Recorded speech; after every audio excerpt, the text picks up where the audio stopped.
Vamos falar de saúde. Há 25 anos, o Brasil mudava o rumo do cuidado com a saúde mental. A lei da reforma psiquiátrica rompeu com o modelo de isolamento, propondo uma nova lógica, o cuidado em liberdade. Mas, após 2 décadas e meia, o que de fato mudou na vida de quem precisa de acolhimento? Será que derrubamos de vez os muros que separam o paciente da sociedade? Ou ainda vivemos sob as sombras do preconceito? Você vai acompanhar agora a reportagem especial Além dos Muros, 25 anos de reforma psiquiátrica, com produção de Luciano Augusto, sonoplastia de André do Vale e técnica de áudio de Paulo Wagner. Pedir ajuda pode parecer algo simples. Mas, para quem enfrenta um problema de saúde mental, procurar atendimento muitas vezes significa enfrentar também o preconceito, o medo e o julgamento.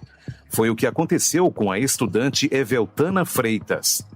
Ela passou pelo sistema de saúde mental, enfrentou problemas relacionados ao uso de substâncias e descobriu no caminho que o tratamento também poderia significar reconstruir a própria vida.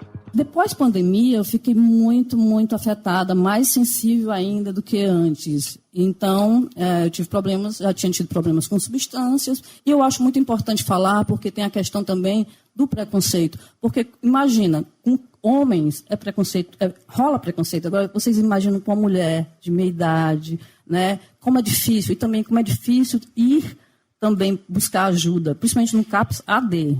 Eu gosto muito de falar sobre isso para poder, talvez, inspirar outras mulheres, né?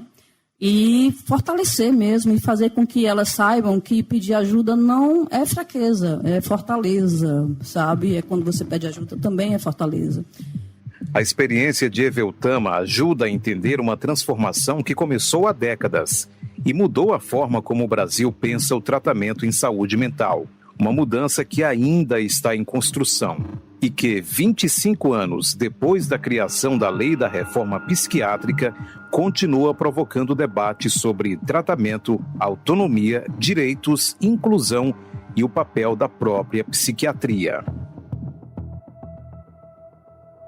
Em outubro de 1999, a morte de Damião Ximenes Lopes em uma clínica psiquiátrica conveniada em Sobral, região norte do Ceará, marcou a história da saúde mental brasileira. O caso levou o Brasil à Corte Interamericana de Direitos Humanos. 2 anos depois, em abril de 2001, foi aprovada a Lei Federal 10.216, um marco da reforma psiquiátrica brasileira. A legislação passou a orientar uma mudança no modelo de atenção e fortaleceu a ideia de cuidado em liberdade. Lídia Dias Costa é psiquiatra, coordenadora de residência médica em psiquiatria e atuou na época como perita na Corte Interamericana. Eu fui muito criticada por ter ido como perita para a Corte Internacional que avaliou o caso de Damião Ximenes, porque disseram que eu ia depor contra o Brasil. E eu dizia para as pessoas que eu, como médica, fui lá com o maior prazer do mundo dizer para as pessoas que no meu país a medicina não considerava, Antorildo, que amarrar um paciente para trás e deixar ele sangrando, que aquilo era tratamento. E eu fui lá e disse isso como testemunha do estudo que fiz dos documentos da época. Pois é, mas a gente foi dizer lá na Corte Internacional que Damião morreu antes de ser amarrado desse jeito e que isso não era medicina, não. Que no código da minha ética, da ética médica da minha profissão, eu fui lá testemunhar que em nenhum lugar estava escrito que isso podia ser considerado tratamento.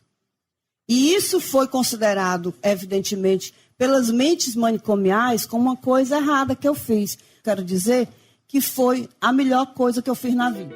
Para ela, a mudança também precisa acontecer dentro da própria formação médica. Que a psiquiatria pode colaborar muito com a luta antimanicomial. Essa residência em rede, ela veio nesse sentido de ser uma residência formando psiquiatra, não só dentro de hospital psiquiátrico, mas também nos CAPs, nos hospitais gerais, nos postos de saúde. A proposta é substituir a lógica de isolamento por uma rede capaz de acompanhar o paciente em diferentes espaços. No Ceará, essa transformação também alcançou a estrutura da assistência. Juliana Sena é coordenadora da Política de Saúde Mental da Secretaria de Saúde do Estado. O fechamento do manicômio judiciário, do Hospital Psiquiátrico Estênio Gomes, foi um processo que foi aí todo acompanhado pelo CNJ. Eu acho que, inclusive, o estado do Ceará foi um dos estados pioneiros no fechamento do manicômio. Um processo que demandou da Secretaria de Saúde uma organização para que a gente pudesse implantar aí, num tempo recorde, as residências terapêuticas para que essas pessoas fossem acolhidas, as pessoas que estavam institucionalizadas. A mudança não significa apenas fechar instituições, mas construir alternativas para que a pessoa possa receber cuidado sem ser afastada da família, da comunidade e da própria vida. A Secretaria de Saúde de Fortaleza destaca que a Lei 10.216 impulsionou a criação de serviços abertos. Núbia Caetano é psicóloga responsável pela Célula de Atenção em Saúde Mental da Secretaria Municipal de Saúde. A Lei 10.216, que esse ano faz 25 anos de existência, impulsionou a criação de serviços abertos, serviços que a gente pode não ter todos os avanços, mas são serviços transformadores. A gente pode falar de algumas conquistas, mas também de alguns problemas. Mas uma coisa é certa, todos os nossos serviços procuram devolver, garantir, promover dignidade às pessoas, fortalecer o cuidado em liberdade. E eu acho que é isso que a gente não pode esquecer, que a luta antimanicomial, ela vem avançando nesse sentido e ela precisa, é óbvio, avançar mais, porque enquanto a gente tiver uma cultura opressora a essas pessoas, enquanto a gente tiver a mente e as formas manicomiais de existência, a gente ainda precisa continuar lutando. Mas cuidar em liberdade exige profissionais preparados para reconhecer diferentes formas de sofrimento psíquico e necessidades.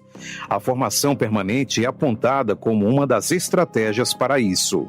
Com a parceria e com a Escola de Saúde Pública, a gente vem fazendo uma formação permanente com os profissionais, para a gente estar trazendo temáticas como atenção às crises, a questão da prevenção da autolesão e do suicídio, a construção de projetos terapêuticos institucionais. Na capital, a formação de novos psiquiatras também passou a fazer parte dessa estratégia. A gente tem uma carência de médico psiquiátrico, não é à toa que a gente é o campeão das reclamações na ouvidoria, é a falta de médicos psiquiátricos e o nosso contrato com a cooperativa às vezes não consegue suprir todas essas demandas, Mas pensando nessa ampliação futura, Fortaleza conseguiu aprovar o programa de residência médica em psiquiatria com 4 vagas para esse ano.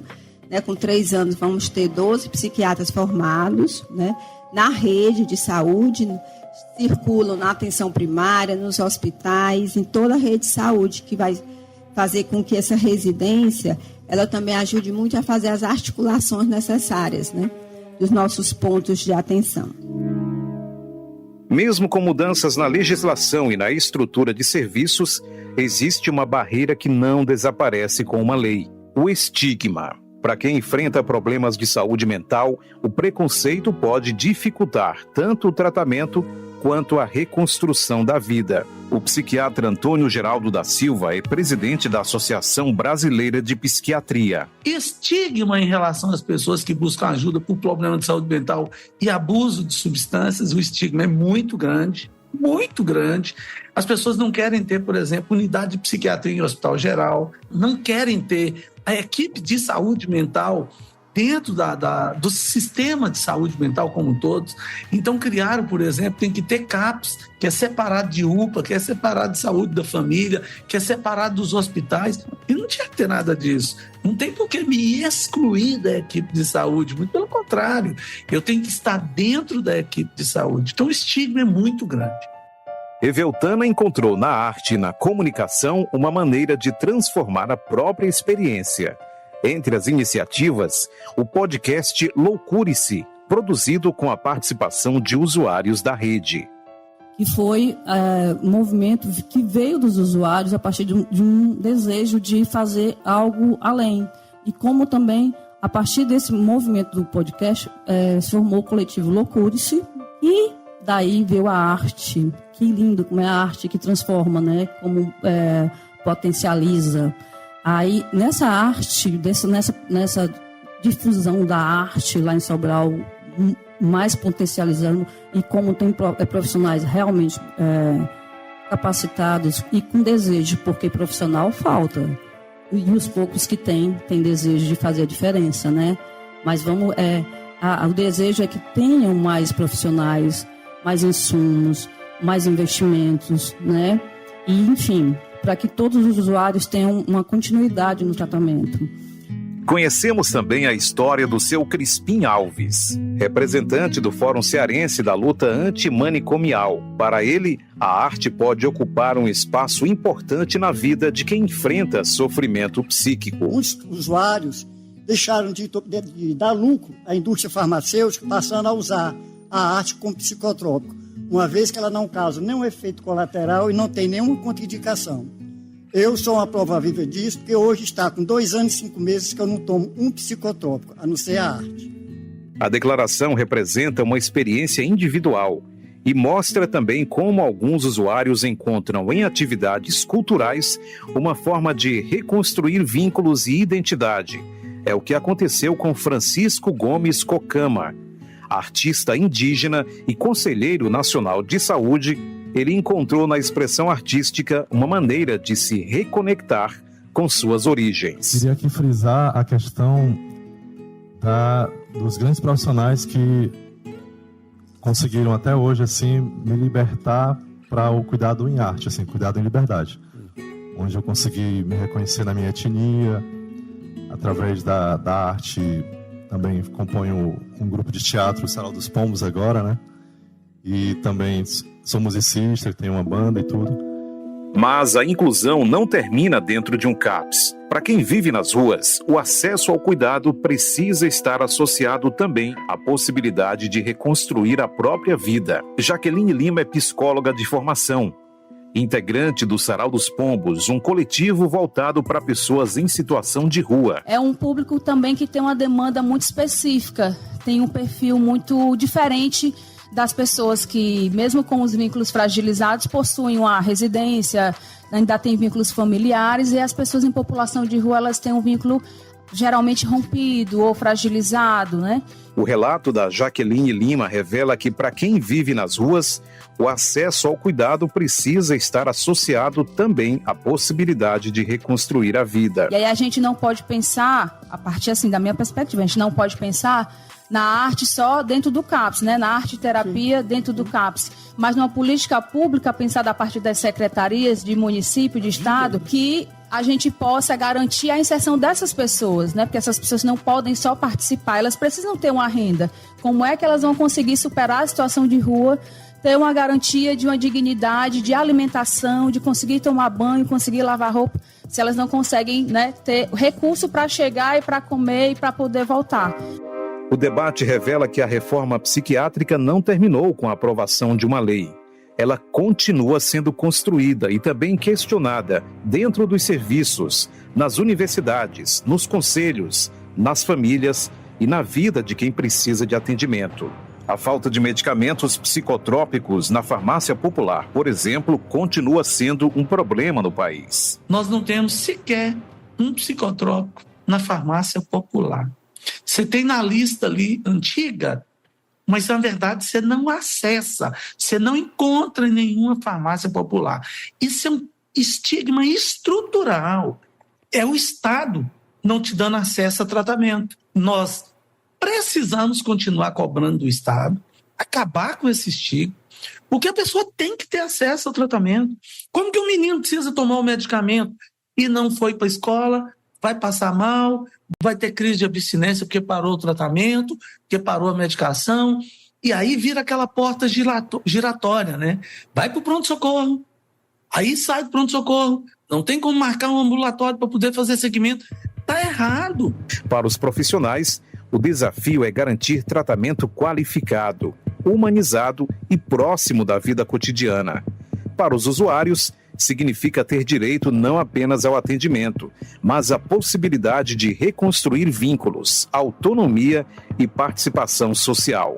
E para a psiquiatria, a transformação passa também por repensar seus espaços de formação e cuidado. No nosso sistema, nós temos um sistema ligado à saúde mental jogado ali de lado, numa coisa chamada CAPS, né? Ao invés de ter no ambulatório normal, como tem o ginecologista, o clínico, o pediatra. Por que não tem um psiquiatra?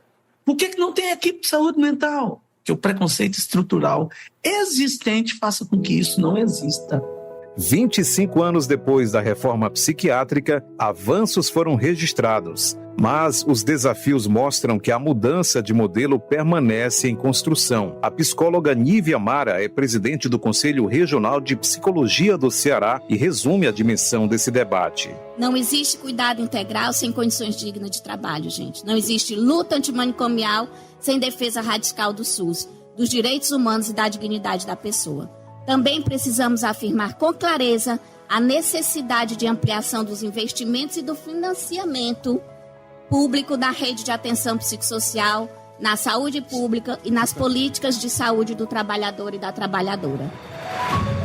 Cuidar em liberdade é uma conquista, mas também uma responsabilidade permanente. Porque quando se fala em saúde mental, a discussão não é apenas sobre onde tratar, mas sim sobre como tratar e, principalmente, sobre como garantir que quem precisa de cuidado continue sendo reconhecido como pessoa, com direitos, autonomia e dignidade. Com sonorização de André do Vale, Luciano Augusto para Jovem Pan News Fortaleza.